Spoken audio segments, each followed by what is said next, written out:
June 1992, Springfield, Missouri. An ordinary house on an ordinary street. 3 women spend the night there, a mother, her teenage daughter, and the daughter's friend, celebrating the end of high school. By morning, all 3 are gone. Their cars are still in the driveway. Their purses, their keys, their cigarettes are still in the house. The beds are made. Nothing is broken. Nothing is taken.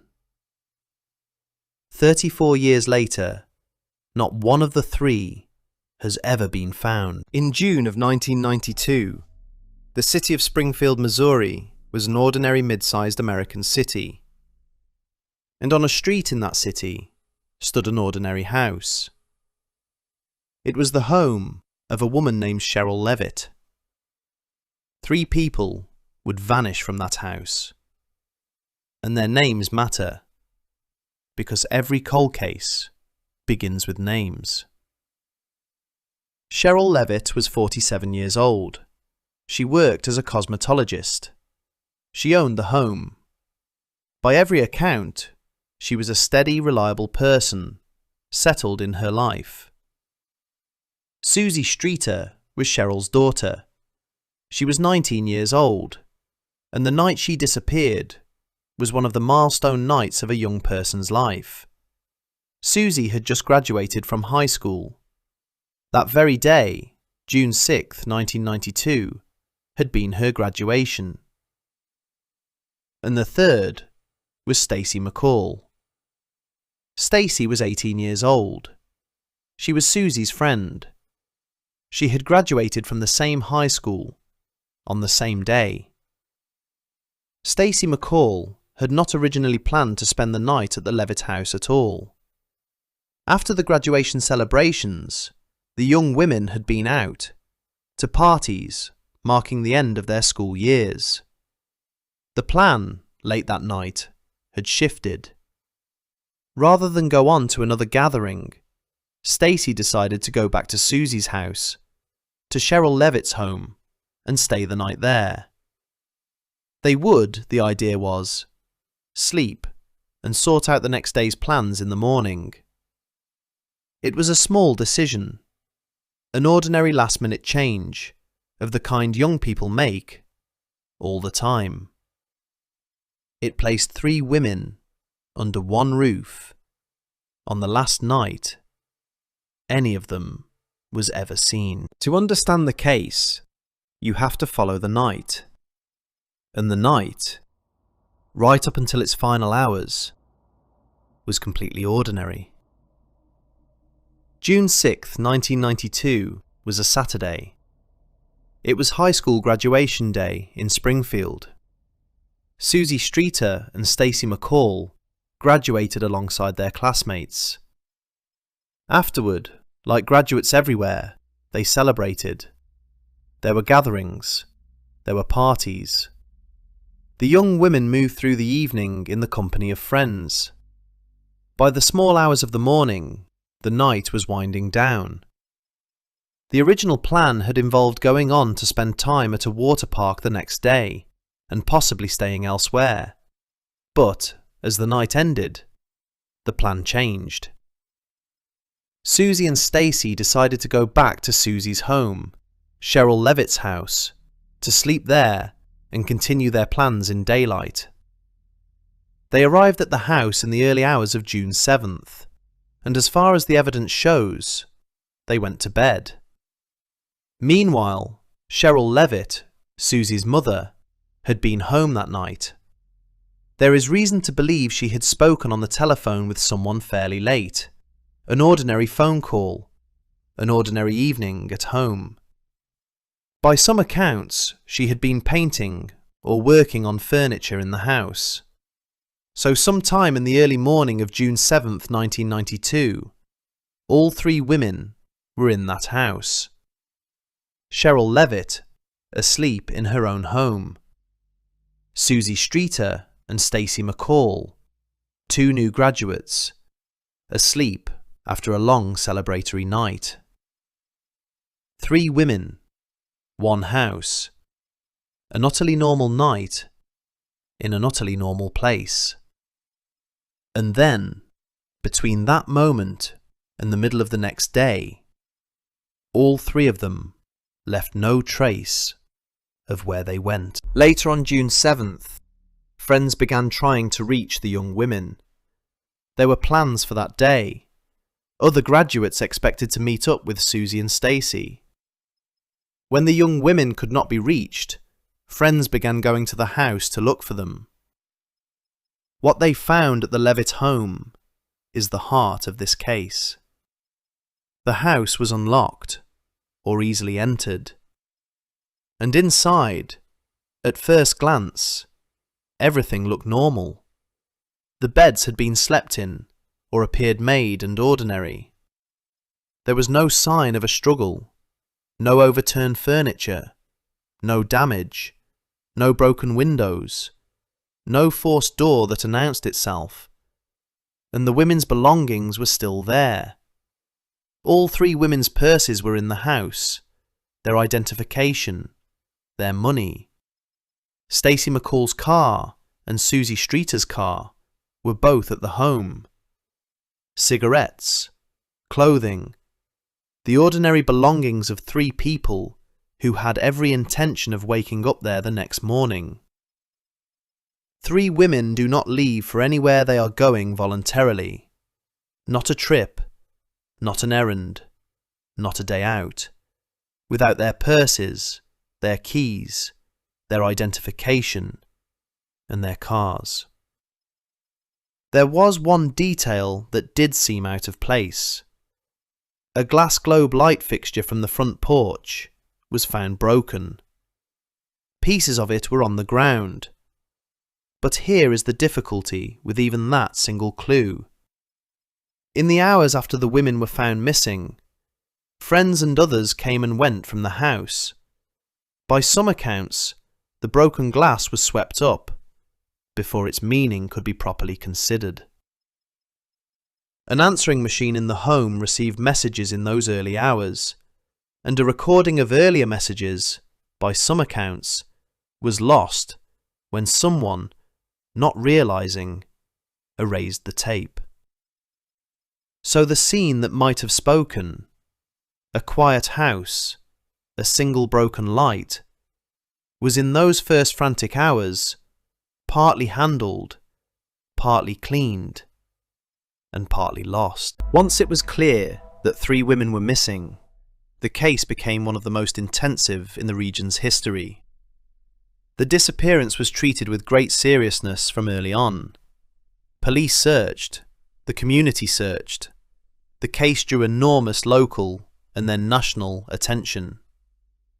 But investigators were facing a near total absence of evidence.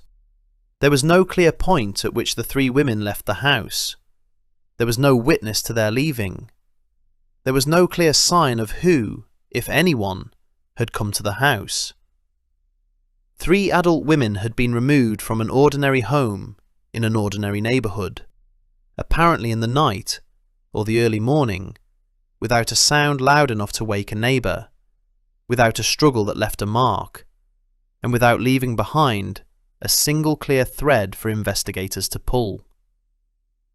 The leading interpretation has always been that the 3 women were taken from the house against their will, that someone, in those early hours, came to that home and forced or persuaded them to leave. But persuaded them how?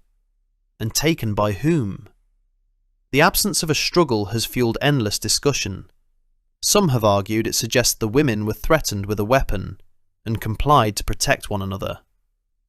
Some have argued it suggests they initially believed they were dealing with someone they had no reason to fear. Tips came in, many of them. Over the years, the case generated an enormous volume of leads, reported sightings, and theories. None of them produced the women. None of them produced a scene. None of them produced a confirmed answer of any kind. The investigation had a missing persons case of 3 people, and almost nothing, physically, to investigate. Over the decades, the Springfield 3 case has produced suspects. More than one. Several men have been the focus of attention over the years. Some were known offenders. Some were people with a connection, however thin, to the women or to the area. Investigators have pursued these threads seriously. They have followed the possibility that the answer lay with a particular individual. One man in particular became a long-standing focus of the investigation, a person investigators considered over time a serious possibility. But in every case, the result has been the same. No charges, no conviction. No physical evidence strong enough to fix the disappearance of 3 women to a single person in a way that holds.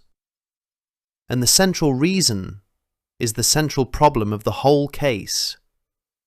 Without the women, without remains, without a scene, without a location, there is very little for a case against any suspect to be built on. A suspect can be plausible. A suspect can be suspicious. A suspect can have no good account of themselves. But suspicion is not proof. And a case with no body, no scene, and no surviving forensic thread is a case that has almost nothing to convert suspicion into an answer. And so, more than 30 years on, the men who have passed through this case as possible suspects have all passed back out of it again, uncharged, unproven, and unresolved. There is a particular reason the Springfield 3 case has been so impossible to close. In most disappearance cases, investigators have at least one location: the place a person was taken from, a place they were last seen, a vehicle, a route, something physical that the investigation can hold on to and work outward from. In this case, the location, the house itself, gave investigators almost nothing. The house was not a scene of obvious violence. It was a scene of absence. 3 women, gone. Their belongings, left. The rooms, undisturbed.